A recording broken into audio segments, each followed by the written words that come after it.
Friends, இன்றைக்கி mutton தான் வந்து செய்ய போகிறேன். நல்லா 2 விசில் வச்சு அவிச்சு வச்சுருக்கேன். தண்ணியே ஊற்றலை, அதில் தண்ணி இருக்குது. அப்புறம் 2 உருளைக்கிழங்கு அதிலே கட் பண்ணி போட்டு வச்சுருக்கேன்.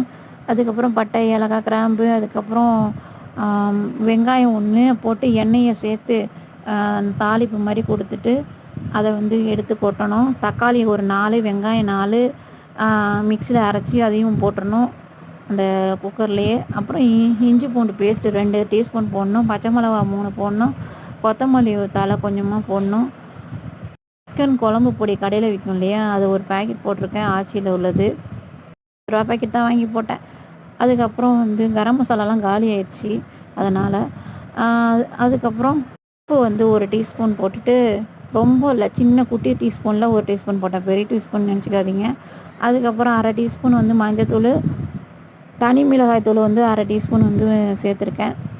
வீட்டில் அரைச்சி வச்ச குழம்பு மிளகாய்த்தூள் கொஞ்சம் இருந்துச்சு, அது வந்து 1 டீஸ்பூன் சேர்த்துருக்கேன். அப்புறம் கடைசியாக வந்து ஒரு தடவை கொத்தமல்லியை வந்து தூவிட்டு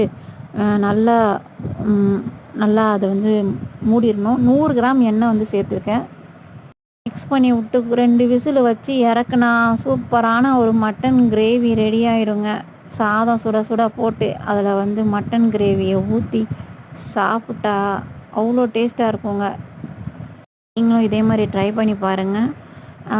எங்களுக்கு வந்து இது ஒரு வேளைக்கு தான். நாங்கள் நைட்டில் வந்து நான்வெஜ் சாப்பிட மாட்டாங்க கண்டிப்பாக, என் ஹஸ்பண்ட் மட்டும்தான். இது ஒரு டைம் தான் சாப்பிடுவோம். நைட்டு சாப்பிட்டா காலைல சாப்பிட மாட்டாங்க, காலைல சாப்பிட்டா நைட்டு சாப்பிட மாட்டோம், அந்த மாதிரி.